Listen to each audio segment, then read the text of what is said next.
Hello students, good morning. कृषि विज्ञान की क्लास में आप सभी का फिर से स्वागत है।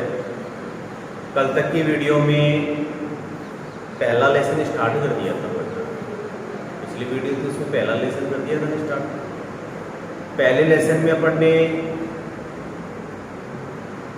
प्राचीन कृषि के इतिहास के भारतीय कृषि इतिहास के बारे में कुछ बातें पढ़ी थी कि कुछ ग्रंथ थे, वाराणसी था, ऋग्वेद था, उनके बारे में पढ़ने कल डिस्कस किया था। फिर उसके बाद मैंने आपको एक संस्थान बताया था। फिफ्थ प्रयोगशाला की स्थापना कब हुई थी? 1905 में हुई थी। और राष्ट्रीय कृषि बोर्ड की स्थापना 1904 में हुई थी। ये भी मैंने कल बता दिया था। फिफ्थ प्रयोगशाला की छोटी सी हिस्ट्री मैंने बताई थी। कहाँ हुई थी इसकी स्थापना? गंडक नदी के किनारे या सरस्वती नदी के किनारे। गंडक नदी और सरस्वती नदी एक ही है। अब ये कहाँ पड़ती है? ये सरस्वती नदी, ध्यान रखना, हनुमानगढ़ में पड़ती है। इसको घग्गर नदी के नाम से भी जाना जाता है। किस नदी के नाम से जाना जाता है बेटा? घग्गर नदी के नाम से जाना जाता है। फिर उसके बाद में इसका 1911 में नाम चेंज कर दिया था। फिर उसके बाद 1919 में नाम चेंज कर दिया। फिर उसके बाद में क्या, 7 नवंबर 1936 को भूकंप आने से ये बिल्डिंग क्षतिग्रस्त हो गई। फिर सीधा इसको ट्रांसफ़र कहाँ कर दिया? नई दिल्ली में कर दिया। अब इसमें एक चीज़ में बच्चे कंफ्यूज होते हैं कि वो पूछता है कि भारतीय कृषि अनुसंधान संस्थान कहाँ स्थित है या स्थापना कहाँ हुई।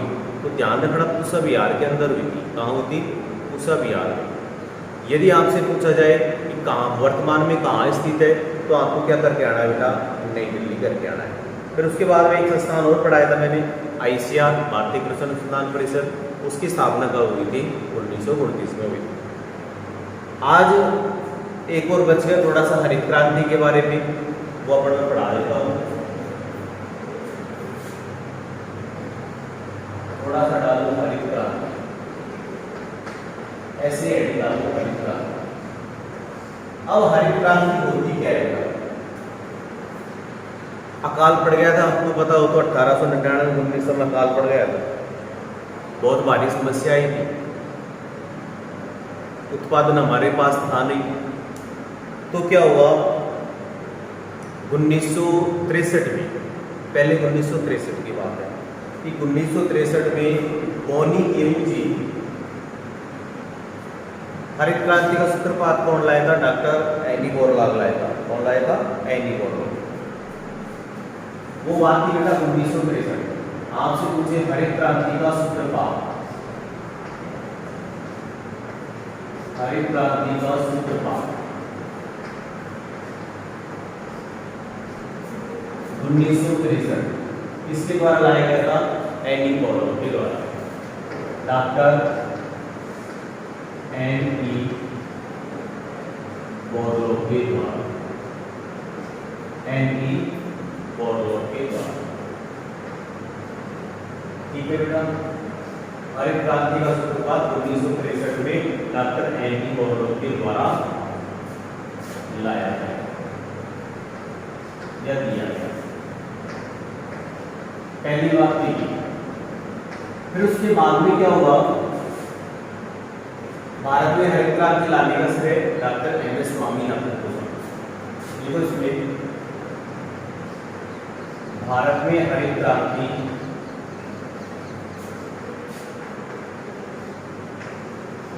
लाने का श्रेय, ये क्वेश्चन कई बार एग्जाम में पूछा जा चुका है कि भारत में हरित क्रांति लाने का श्रेय किसको था? Doctor MS Swaminathan. Doctor MS Swaminathan. यदि आपसे पूछा जाए कि भारत में हरित क्रांति लाने का श्रेय, तो डॉक्टर एनी बोरलॉग। ये भी लिख लो। सॉरी, विश्व में, भारत में, विश्व में हरित क्रांति लाने का श्रेय,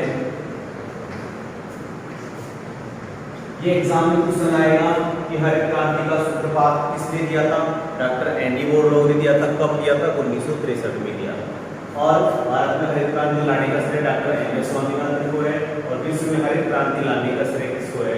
वही doctor any Borlaug, doctor NE Borlaug.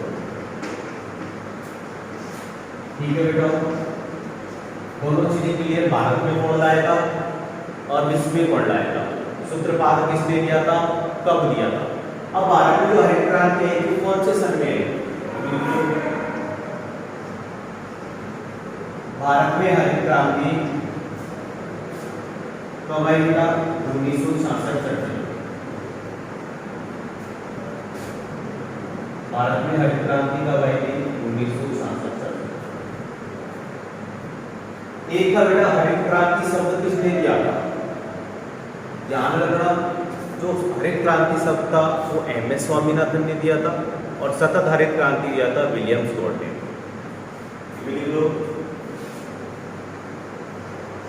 हरित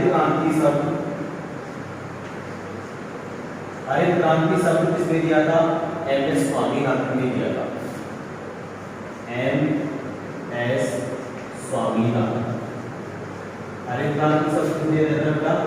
एमएस स्वामीनाथन ने दिया था। ये एग्जाम में पूछ लेता है, थोड़ा सा हरित क्रांति के बारे में आपके पहले चैप्टर में था, उसकी पूरी डिटेल में नहीं करा, ठीक है बेटा। फिर उसके बाद में और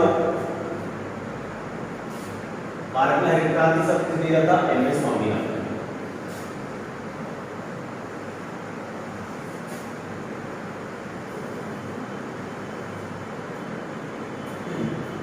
एक शब्द था बेटा सतत हरित क्रांति। सतत हरित क्रांति,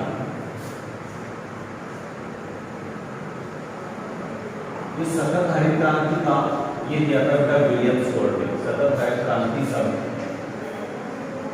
विलियम स्कॉट।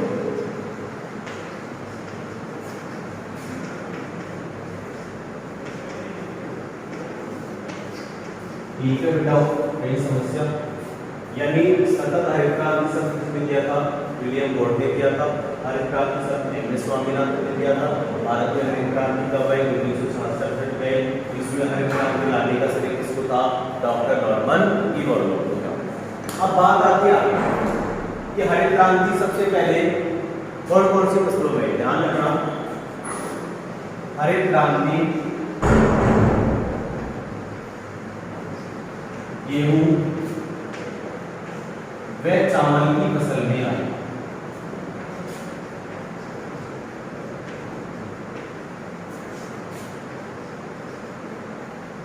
कब आई? यानी हरित क्रांति गेहूं व चावल की फसल में।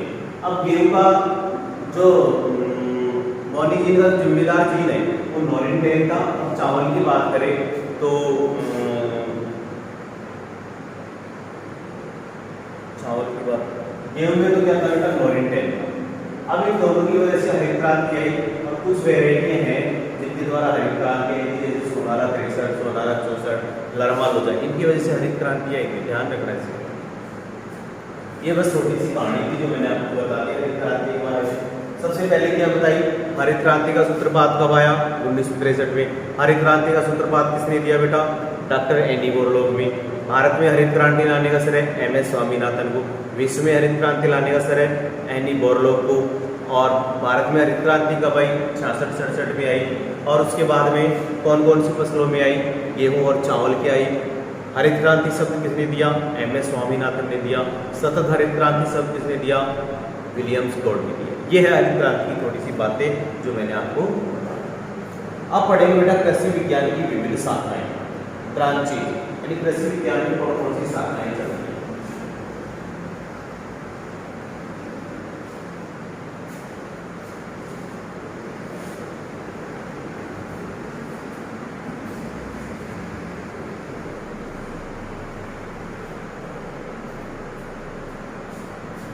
हेडिंग डालो,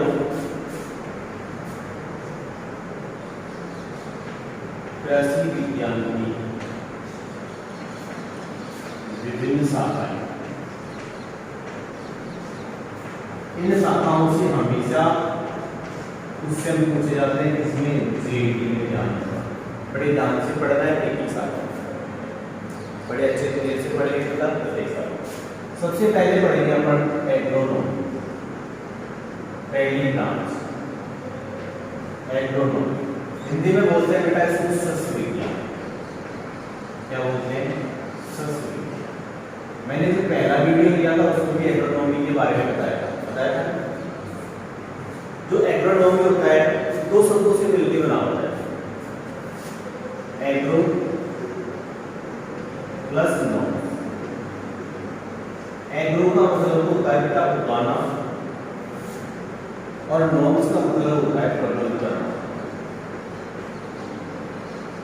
एग्रो का मतलब उगाना और नॉम्स का मतलब क्या होता है बेटा प्रबंध करना।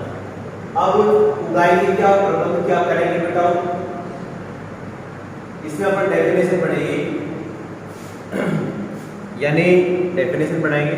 अब एक चीज और बताएंगे मैंने आपको, इसके पीछे क्या है, नॉमी आ रहा है कि कौन सी भाषा का शब्द हो जाएगा। मैंने बताया था कि आप बताओ बेटा एग्रोनॉमी कौन सी भाषा का शब्द हो गया, तो ये हो गया बेटा ग्रीक भाषा। मैं कहूँगा ग्रीक भाषा, फिर वो पूछेंगे ये ग्रीक भाषा।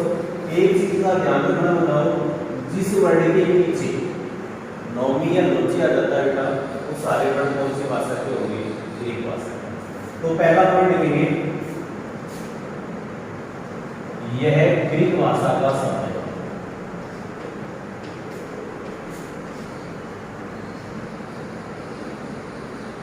कौन सी भाषा का शब्द है बेटा, ग्रीक भाषा।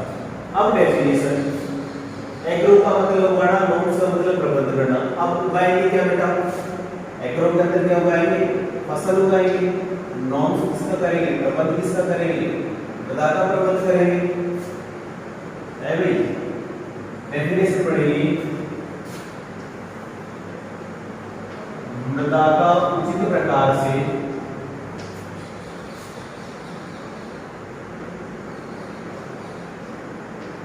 मृदा का उचित प्रकार से प्रबंध करके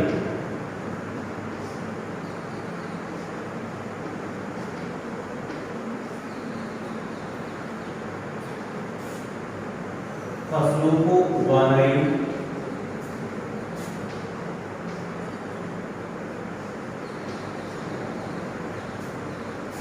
सस्य विज्ञान कहते हैं। ये लोग का प्लानिंग यानी ग्रीक भाषा का शब्द है, मृदा का उचित प्रकार से प्रबंध करेंगे और फसलों को उगाएंगे, उसे क्या कहेंगे बेटा, सस्य विज्ञान कहेंगे। ठीक है बेटा, यही समस्या है इसमें। अब दूसरी डेफिनेशन पढ़ेंगे, दूसरी ब्रांचेज पढ़ेंगे इसकी।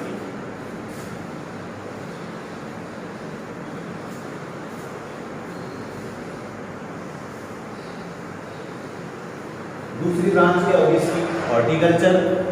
अरे दूसरी ब्रांच क्या होगी, हॉर्टिकल्चर। दूसरी ब्रांच लिख दो इसकी हॉर्टिकल्चर। हिंदी में बोलते हैं बेटा इसको उद्यान विज्ञान। क्या बोलते हैं, उद्यान विज्ञान। अब मैंने एक चीज बताई थी आपको, जिस वर्ड के पीछे कल्चर आ जाए तो सारे वर्ड कौन सी भाषा के होंगे, रिलेटेड भाषा के। इधर एरो का निशान लगा देना, रिलेटेड भाषा। ठीक है बेटा, यही समस्या। अब पढ़ेंगे इसकी डेफिनेशन। ये भी दो शब्दों से मिलकर बना होता है, हॉर्टी प्लस कल्चर। अब हॉर्टी का मतलब क्या होता है, उद्यान। कल्चर का मतलब क्या होता है, खेती करना। अब हॉर्टी का मतलब उद्यान। अब उद्यान में क्या लगाओगे बेटा, अरे उद्यान के अंदर क्या लगाओगे आप, अरे उद्यान के अंदर कोई तो लगाओगे फल फूल सब्जी, यानी कहने का मतलब पूरी बागवानी। कहने का मतलब क्या बेटा, पूरी बागवानी। तो लिखो इसमें विज्ञान की वह शाखा, विज्ञान की वह शाखा जिसमें फल फूल एवं सब्जी, जिसमें फल फूल सब्जी आदि का वैज्ञानिक अध्ययन किया जाता हो,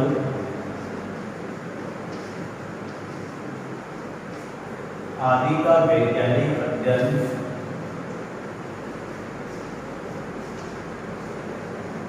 किया जाता हो, उसे उद्यान विज्ञान कहते हैं, उसे उद्यान विज्ञान कहते हैं। अब बताओ बेटा कहाँ समस्या है। दो ब्रांच पढ़ लिए हमने, पहली एग्रोनॉमी पढ़ ली, दूसरी हॉर्टिकल्चर ब्रांच। अब तीसरी ब्रांच पढ़ेंगे पशुपालन विज्ञान। तीसरी ब्रांच कौन सी है? पशुपालन विज्ञान।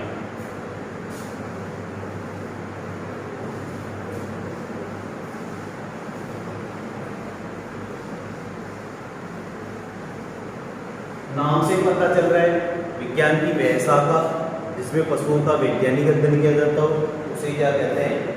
पशुपालन विज्ञान कहते हैं।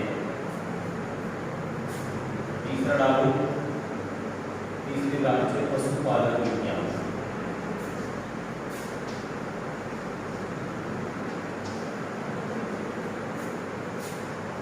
विज्ञान की वह शाखा, विज्ञान की वह शाखा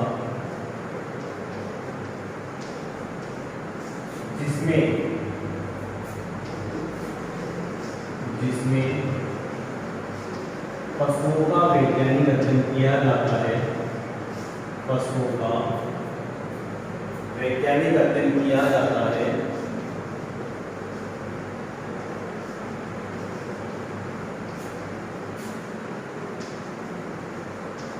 वैज्ञानिक अध्ययन किया जाता है, उसे क्या कहते हैं? पशुपालन विज्ञान कहते हैं, उसे पशुपालन विज्ञान कहते हैं।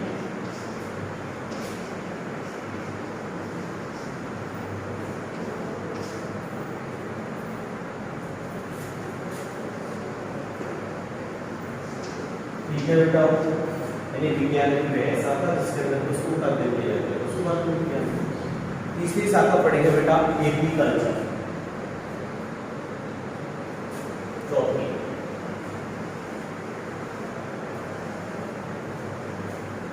चौथी ब्रांच है एपीकल्चर।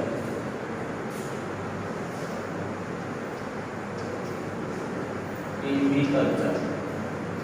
अब एपीकल्चर में ध्यान रखना मधुमक्खियों का अध्ययन किया जाता है। कल्चर कौन से भाषा का शब्द हो गया? लैटिन भाषा। अरे इसमें कंफ्यूज होने की कहीं जरूरत नहीं है, सीधी सी बात है, आपको अंग्रेजी वर्ड पता होना चाहिए। यदि कल्चर आ गया और लैटिन और नोमियोलॉजी आ गया तो क्या हो गया बेटा? ग्रीक भाषा हो गई। क्या हो गया? ग्रीक भाषा। अब इसकी डेफिनेशन क्या बनेगी? यानी कृषि विज्ञान की वह शाखा जिसके अंदर मधुमक्खी पालन, क्या बेटा? मधुमक्खी पालन। देखो विज्ञान की वह शाखा, विज्ञान की वह शाखा जिसमें मधुमक्खी पालन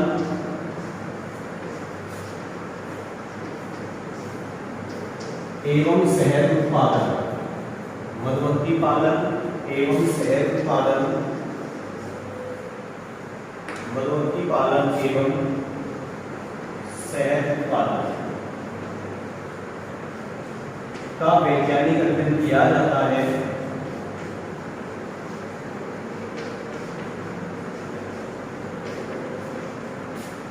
वैज्ञानिक अध्ययन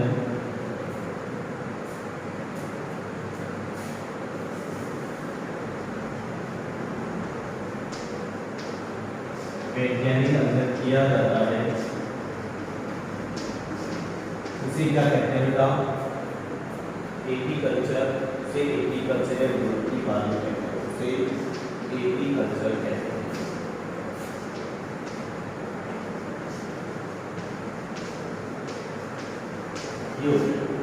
यानी इसी तरह से भाषा में ध्यान रखना है, जेट के एग्जाम में भी पूछा जाता है कि एपीकल्चर के अंदर किसका अध्ययन किया जाता है। वो आपको 4 ऑप्शन देगा, मछली पालन, मधुमक्खी पालन, पशु पालन, जो भी ऑप्शन देगा। तो राइट आंसर क्या होगा बेटा? मधुमक्खी पालन। अब पढ़ेंगे सेरीकल्चर, रेशम कीट पालन। हिंदी में बोलते हैं रेशम कीट पालन। 5वीं ब्रांच है सेरीकल्चर। सेरीकल्चर में किसका अध्ययन किया जाता है? रेशम कीट का अध्ययन किया जाता है। किसका अध्ययन किया जाता है बेटा? रेशम कीट का अध्ययन किया जाता है। पांचवी ब्रांच इसकी सेरीकल्चर, बहुत इंपॉर्टेंट ब्रांच है, एग्जाम में पूछा जाता है कि सेरीकल्चर के अंदर किसका अध्ययन किया जाता है? रेशम कीट पालन का अध्ययन किया जाता है। सेरीकल्चर के अंदर किसका अध्ययन किया जाता है? रेशम कीट पालन का अध्ययन किया जाता है। देखो इस शाखा के अंतर्गत, इस शाखा के अंतर्गत किसका अध्ययन करते हैं बेटा? इस शाखा के अंतर्गत रेशम कीट, इसका बेटा एक तो रेशम कीट एवं उत्पादन का, रेशम कीट पालन एवं रेशम उत्पादन का, रेशम कीट पालन एवं रेशम उत्पादन का अध्ययन किया जाता है, एवं रेशम उत्पादन का अध्ययन किया जाता है। तो उसे क्या कहते हैं? सेरीकल्चर कहते हैं।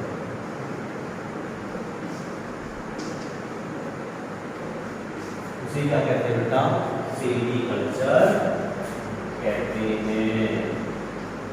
आप बताओ अरे सेरी का मतलब रेशम कीट पालन और रेशम उत्पादन का जो वैज्ञानिक अध्ययन किया जाता है वो, उसे क्या कहते हैं बेटा?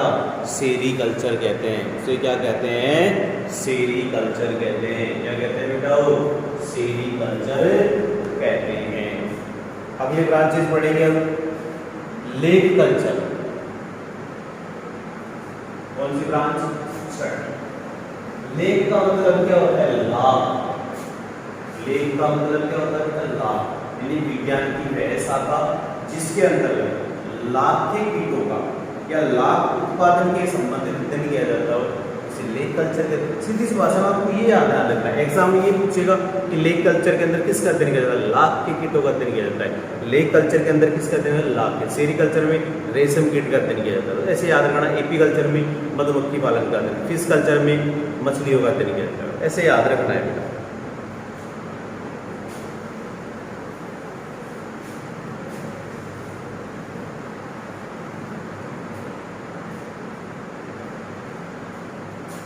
छठी ब्रांच इसकी लेक कल्चर।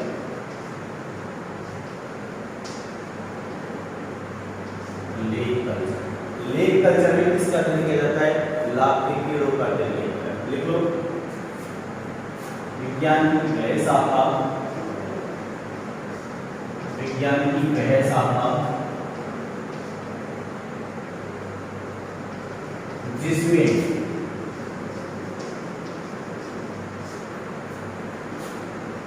लाभ उत्पादन का अध्ययन किया जाता हो,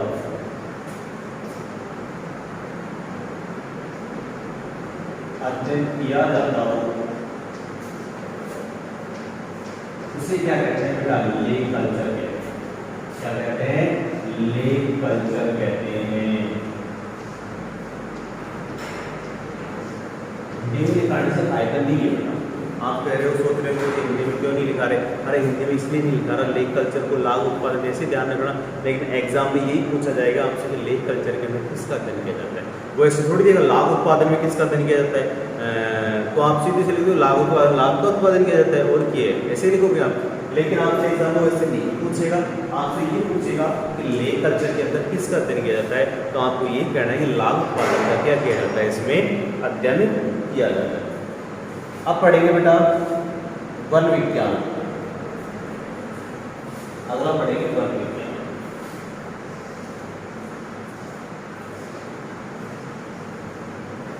वन विज्ञान देखो, विज्ञान की वह शाखा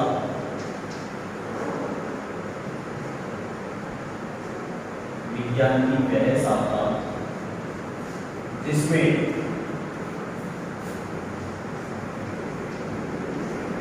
किसका अध्ययन किया जाता है। नाम आपके सामने हिंदी में लिख दिया वन, वन में किसका अध्ययन करोगे बेटा? अरे वनों का अध्ययन करोगे, किसका अध्ययन करोगे बेटा? वनों के अंतर्गत या वनों में उगने वाले पौधों एवं उपयोग, जिसमें वनों में उगने वाले पौधों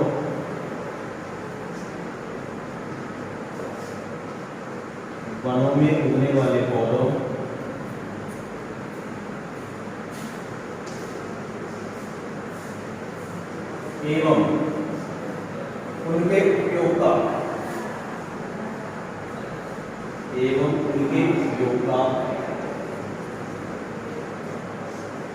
अध्ययन किया जाता है।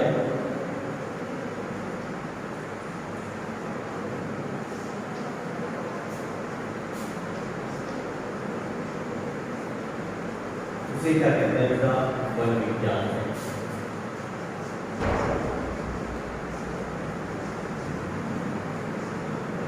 क्या कहते हैं? वन विज्ञान कहते हैं। यानी विज्ञान की व्यवस्था का जिसमें वनों में उगने वाले पौधों और उनका उपयोग के बारे में अध्ययन किया जाता है, उसे क्या कहते हैं? वन विज्ञान। 8वीं ब्रांच पढ़ेगी मशरूम उत्पादन।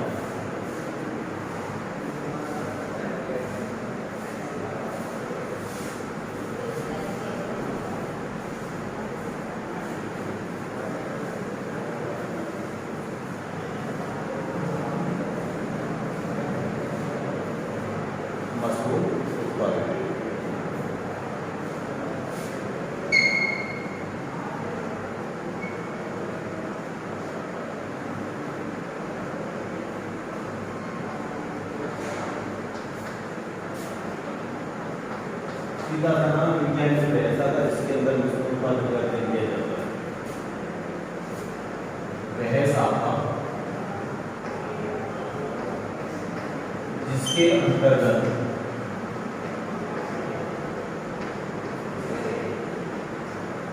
मशरूम उत्पादन का अध्ययन किया जाता है। मशरूम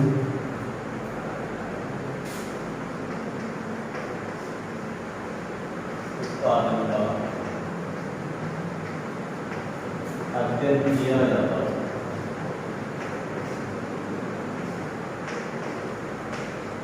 इसे क्या कहते हैं?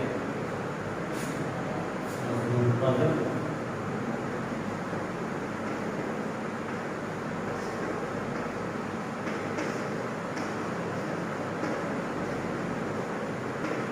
ठीक है,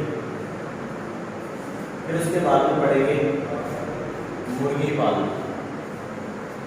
मुर्गी पालन नाम से पता चल रहा है मुर्गियों का वैज्ञानिक अध्ययन।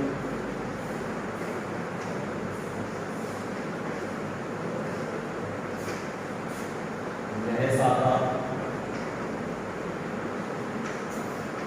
जिसमें मुर्गियों का वैज्ञानिक अध्ययन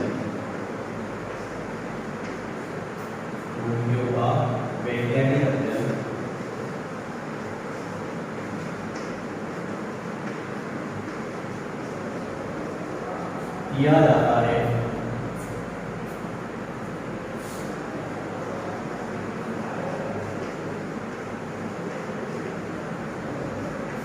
उसे मुर्गी पालन कहते हैं।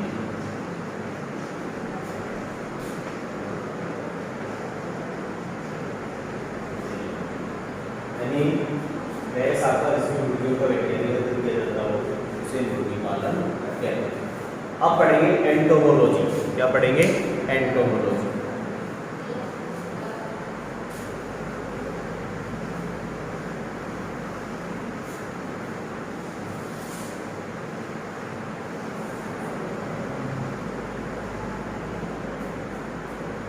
कीट विज्ञान।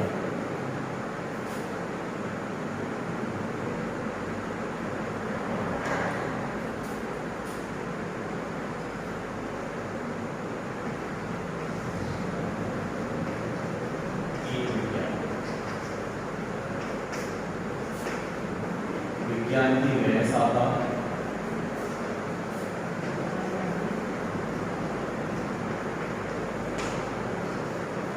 जिसमें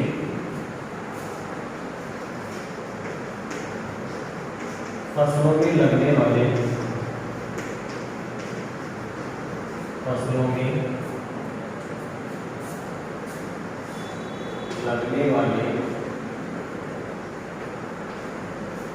कीटों का वैज्ञानिक अध्ययन किया जाता है।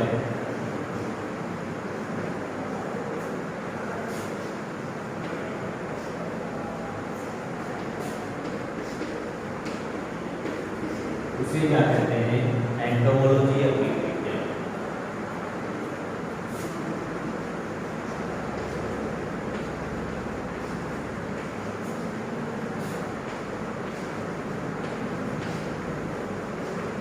ये बेटा अपन ने आज 10 ब्रांचेज पढ़ ली, कुछ ब्रांचेज और बची हैं, 4-5 ब्रांचेज और बची हैं। लास्ट का पढ़े कीट विज्ञान, यानी कीट विज्ञान की वह शाखा जिसके अंदर फसलों में लगने वाले कीटों के बारे में क्या किया जाता है, वैज्ञानिक अध्ययन किया जाता हो, उसे क्या कहते हैं? उसका कीट विज्ञान कहते हैं। क्या कहते हैं? कीट विज्ञान कहते हैं।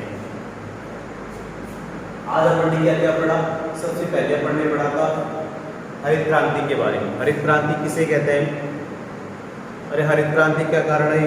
अरे हरित क्रांति के कारण हमारी जो आवश्यकता की कमी थी, जो अनाज कम हो रहा था, उसकी पूर्ति हो गई। हरित क्रांति लाने का श्रेय भारत में MS स्वामीनाथन को कब आई? 66-67 में। कौन सी फसल में आई? गेहूं की और चावल की फसल में आई। विश्व में एनी बोरलॉग। हरित क्रांति का सूत्रपात कब आया? 1963 में। किसने दिया? एनी बोरलॉग ने दिया। और हरित क्रांति शब्द किसने दिया था? MS स्वामीनाथन ने दिया था। और सतत हरित क्रांति किसने दिया था?